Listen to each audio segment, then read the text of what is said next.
వాళ్ళు వచ్చినా కానీ మా వార్డు సమస్య తీర్చడం లేదు.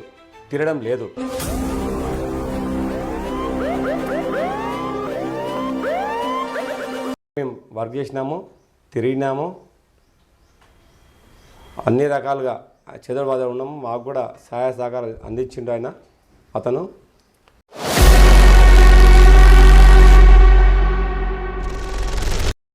మంత్రి అయి కూడా 10 ఏళ్ళు మాకు తిరిగిండు. ఆ పూటకు వస్తుంది, చూస్తుంది, పోదు. వర్షం వచ్చినప్పుడు మాత్రమే వస్తుంది.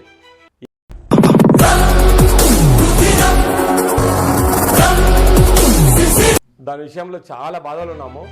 మేము అనుకున్న పనులు చేసుకోలేకపోతే తెలంగాణ సాధించుకుని ఏం లాభము? గుండె నిండా దుఃఖమున్నా నీ కన్నుల జారలేదు అన్నా, గుంపు గట్టి ఆపుతున్నా గుండె ధైర్యంగా నడిసినవే.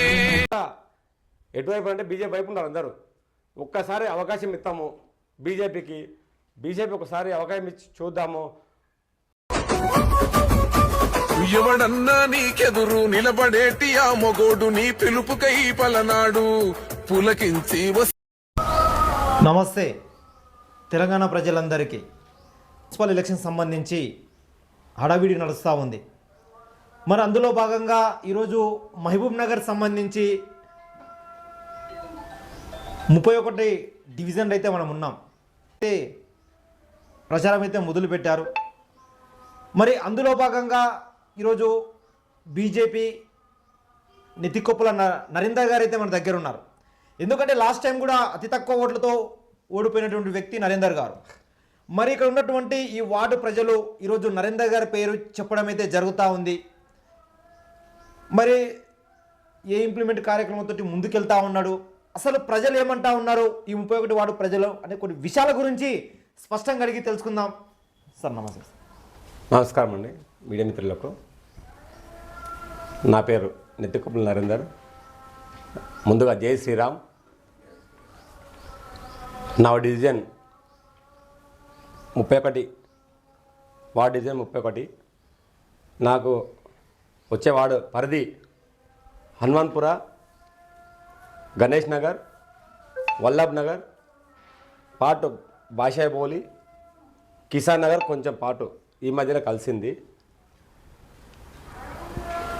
మేము గత 20 సంవత్సరాల నుంచి పార్టీలో అనేక కార్యక్రమాలు చేస్తూ ప్రజల మన్ననలు పొందుతూ వివిధ ప్రోగ్రాములు పార్టిసిపేట్ చేస్తూ ముందుకు సాగుతున్నాము. మెయిన్గా ఎంతమంది పాలకులు వచ్చినా దాదాపు 40-50 ఏళ్ళ సీనియారిటీ వాళ్ళు వచ్చినా కానీ మా వార్డు సమస్య తీర్చడం లేదు. మేము నా ఊహ తెలిసినప్పటి నుంచి ఫస్ట్ బీజేపీ మాకు గత గవర్నమెంట్లో రాజేశ్వర్ రెడ్డి నర్తకి థియేటర్ రాజేశ్వర్ రెడ్డి గారికి వారెంబడి మేము వర్క్ చేసినాము, తిరిగినాము, అన్ని రకాలుగా చెదరబాద ఉన్నాము. మాకు కూడా సహాయ సహకారాలు అందించిండు ఆయన. అతను అకారణ మరణం చెందిండు అతను 2012లో. దాని తర్వాత మధ్యంతర ఎలక్షన్ వచ్చినవి. దాంట్లో పార్టీ అధిష్టానం నిర్ణయం మేరకు ఎన్ఎం శ్రీనివాస్ రెడ్డి గారిని ఇక్కడ స్థానికంగా ఎమ్మెల్యేగా కేటాయించారు. దానిలో భాగంగా మేము చాలా యాక్టివ్గా వర్క్ చేసి ఆయనకు మంచి మెజారిటీ తీసుకొచ్చినాము. మాబ్నాలు ఎప్పుడు కూడా బీజేపీ అంటే ఈ మత సమస్యలు సృష్టించి, గొడవలు సృష్టించి దీంట్లో భాగంగా ఉంటుండే. అవన్నీ తప్పు అని నిర్ణయించి అప్పుడు ఉన్న గత గవర్నమెంట్లో ఎన్నో మంచి వర్క్ అందించిండు. అందరికీ ప్రజలకు మంచి పేరు ప్రఖ్యాతులు సాధించిండు. దాంట్లో భాగంగానే మేము ఆయన వెంబడి ఉన్నాము. నెక్స్ట్ తెలంగాణ ఉద్యమం ఉవ్వెత్తున ఎగిసిపడిన తరుణంలో తెలంగాణ భావాజాలం పెరిగిపోయిన తరుణంలో మేము తెలంగాణ ఉద్యమంలో పాల్గొని క్రియాశీలకంగా ప్రతి బస్సు రోక కానీ రైలు రోక కానీ అటువంటి ప్రోగ్రామ్స్ చేసి మాకు తెలంగాణనే కావాలి అని మా సుష్మా స్వరాజ్ గారు పార్లమెంట్ మెంబర్ సుష్మా స్వరాజ్ గారు కూడా పిలుపు మేరకు మేమందరము ఆమె మంచి మద్దతు ఇచ్చింది మాకు గవర్నమెంట్ పరంగా పార్లమెంట్ పరంగా మేము వాళ్ళ ఆదేశానుసారం మేము మాకు తెలంగాణనే ముఖ్యం అనేది మేము ముందుకు తీసుకెళ్ళి ప్రజల మధ్య ఇంకా ఎక్కువ మద్దతు తీసుకొని ముందుకు సాగినాము. దాంట్లో భాగంగానే మన శ్రీనివాస్ గౌడ్ గారిని అప్పుడు ఆయన ప్రతిపాదించింది తెలంగాణ కోసము. సాధించి తెలంగాణ కొట్లాడిన తెలంగాణని మనము అన్ని వనరులు సమకూర్చుకొని అన్ని రకాలుగా రోడ్లు డ్రైనేజీలు అన్ని విధాలుగా చేశారని అనుకొని గెలిపించినాము. కానీ అంతంత మాత్రమే అనుకున్న స్థాయికి చేరుకోలేరు వాళ్ళు. ఇంకా దాని తర్వాత మొన్న పబ్లిక్గా మేము ప్రతి విషయాలు మేము ఆ టైంలో కూడా ఆయన వెంబడి ఉండి మా ఏరియాకు మెయిన్గా గణేష్ నగర్లో డ్రైనేజ్ సిస్టమ్ ఎరకుంట అలుగు వివిధ చాలా ఇబ్బంది ఉన్నది. ఆయన దృష్టికి తీసుకుపోయినాము. ఇంతవరకు కూడా చేద్దాం అనుకుంటున్నాయి. ఇంతవరకు ఏ ఒక చిన్న పని కూడా చేయించుకోలేకపోయినాం. ఎమ్మెల్యే మంత్రి అయి కూడా 10 ఏళ్ళు మాకు తిరిగిండు. ఆ పూటకు వస్తుంది చూస్తుండ్రి పోదు. వర్షం వచ్చినప్పుడు మాత్రమే వస్తుంది ఏరియాకు వచ్చి విజిట్ చేస్తుండ్రి.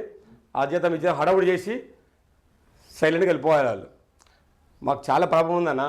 ఇట్లా కుంట పూడిక తీసి కట్ట వెడల్పు చేసి స్ట్రాంగ్ చేసి ఒక డైవర్ట్ చేద్దాము, మురికి మొత్తం రాకుండా ఒక డైవర్ట్ చేద్దామని చేద్దాం అనే విధంగా మేము తాగి తెలంగాణ ఎందుకు ఇది దీనికోసమేనా. మాకు చాలా ప్రతి ఇబ్బందులు చాలా ఎదుర్కొన్నాం ఈ విషయంలో. ఎంత చెప్పినా వినకుండ్రి. దాంట్లోపాటు మాకు స్థానికంగా ఉన్నాము, ఇంత బలంగా ఉన్నాము. ఒక టికెట్ కేటాయించలేదు. దాంట్లో మళ్ళా బీజేపీకి చేరుకొని ఎంపీ గారిని గెలిపించుకున్నాము. ఇంకా పబ్లిక్లో ఎంత ఇబ్బంది అంటే అంత అవసరం, చాలా తీవ్రంగా అవసరం ఉన్నాయి మా ఏరియాలో. మొత్తం వాటర్ ఫ్లోటింగ్ వస్తుండే, మొత్తం ఇళ్ళ మధ్యలో వాటరే ఎటు చూసినా కానీ. మేమే అప్పట్లో ఎంబడవాడి ఒక స్తంభాలు ఎంచుకున్నాము. ఒక చిన్న రోడ్ వేసిన అంతే. ఇంతవరకు కూడా ఇన్ని ఏళ్ళు మేము వర్క్ చేసినామంటే మేము దాని విషయంలో చాలా బాధలు ఉన్నాము. మేము అనుకున్న పనులు చేసుకోలేకపోతే తెలంగాణ సాధించుకొని ఏం లాభము అనేది మాకు చాలా అంత ఆవేదన లేదు. చాలా ఆవేదనతో మేము ఉన్నాము. మాకు ఇక మీదట ఇలాంటి వద్దు అని చెప్పి మళ్ళా మాకు మేడం గారు మంచి సపోర్ట్ ఇచ్చిండ్రు. డికే అర్ణవ్ పార్లమెంట్ సభ్యురాలు. మేము మళ్ళా 24లో మెంబర్ని మేము మంచి మెజార్టీతో గెలిపించుకున్నాము. ఇదన్నీ కాదు మా మేడం అన్న మాకు నెక్స్ట్ బీజేపీతోనే సాధ్యము, ఎవరి నుంచి కాదు అని మాకు తెలుసుకున్నాం. ఇదేనా కల్లెబుల్లి మాటలు అన్ని పార్టీలు చెప్తాయి. బీజేపీ టీఆర్ఎస్ అంటే చెప్తుంది, మన కాంగ్రెస్ అదే విధంగా చెప్పింది. మాకు ఇప్పుడు నెక్స్ట్ ప్రజలంతా ఎటువైపు అంటే బీజేపీ వైపు ఉన్నారు అందరూ. ఒక్కసారి అవకాశం ఇస్తాము బీజేపీ ఒకసారి అవకాశం ఇచ్చి చూద్దాము. ఎక్కడో ఉండే బీజేపీ అట్టడుగున ఉన్న బీజేపీని ఈరోజు నరేంద్ర మోడీ గారు నాయకత్వంలో ఎంతో ఒక ఉవ్వెత్తున ఎగిసి ఈరోజు చాలా మంచి కార్యక్రమాలు చేస్తుంది. అందరికీ ఇటు ఒక హిందుత్వం అని కాదు, తప్పది.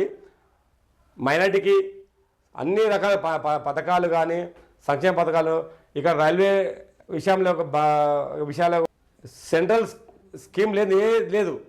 ప్రతి నేషనల్ హైవే కానీ ఇక పదమూడు యూనివర్సిటీకి సంబంధించింది కానీ ఇప్పుడు IIIT విషయంలో కానీ ప్రతిదీ ఏదైనా కానీ నరేంద్ర మోడీ చొరవతోనే, మన డీకారణ గారి చొరవతోనే ఈరోజు అనేక కార్యక్రమాలకు ముందుకు తీసుకెళ్తుంది భారతీయ జనతా పార్టీ.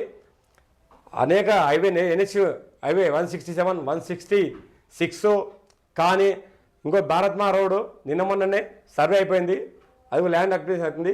ఇంకోటి అప్పరేపల్లి నుంచి కూడా ఇక్కడ తాండూరు రోడ్డు ఆ కనెక్టివిటీ అది కూడా రోడ్డు వాళ్ళు కూడా ప్రతిపాదన తీసుకొచ్చిండ్రు, అది కూడా వర్క్ నడుస్తున్నవి.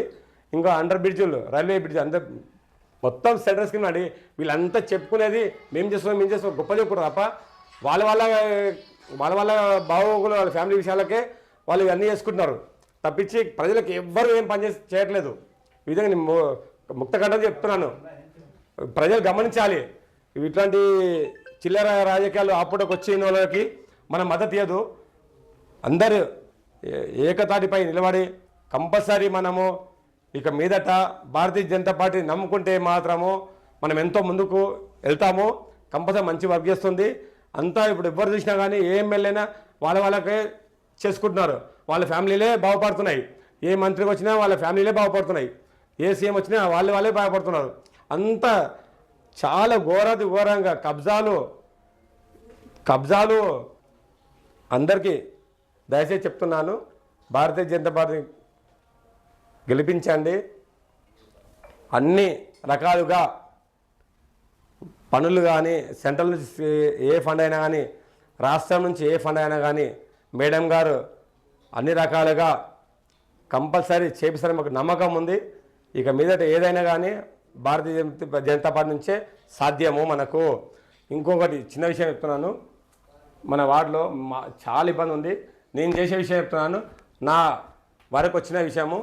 ఇక్కడ మాకు చాలా స్లమ్ ఏరియా, ఇది గణేష్ నగర్ అని చాలా స్లమ్ ఏరియా. ఇక కుంట ఉంటుంది, ఇక రైల్వే ట్రాక్ ఉంటుంది, ఇక్కడనేమో గ్రేవీ యార్డ్ ఉంటుంది, శ్మశానం ఘాట్ ఉంది. మాకు చాలా ఇబ్బంది ఇక్కడ, ఎంత అంటే అంత ఘోరంగా మేము జీవిస్తాం. 31 వార్డు సంబంధించి బీజేపీ నాయకుడు, సీనియర్ పార్టీ నాయకులు ఈరోజు నరేందర్ గారు అయితే ఒకటే విషయం చెప్తా ఉన్నాడు, నా వార్డు ప్రజలకు విజ్ఞప్తి చేస్తూ ఉన్నా కంపల్సరిగా ఈరోజు, ఎందుకంటే ఇక్కడ ఉన్నటువంటి సమస్యలు నాకు తెలుసు, అందుకే కంపల్సరీగా ఉన్నటువంటి సమస్యల మీద ఎక్కువగా దృష్టి పెడతాను. అందుకే దయచేసి మీరందరూ ఐకమత్యంగా ఉండి నన్ను గెలిపించినట్లయితే, ఎందుకంటే ఇక్కడ ఎంపీ గారు కూడా మన ఎంపీ ఉన్నది కాబట్టి, మన పార్టీ ఎంపీ ఉంది కాబట్టి కంపల్సరీగా సెంట్రల్లో ఉన్నటువంటి స్కీమ్స్ కావచ్చు, ఫండ్స్ విషయంలో కూడా ఈరోజు ఎంపీ నిధుల నుంచి కూడా తెచ్చి ఉన్నటువంటి నా వాడుకో ఉంటా అని చెప్పేసి ఈరోజు మనకు నరేందర్ గారు ముఖాముఖి కార్యక్రమంలో పాల్గొనడం జరిగింది.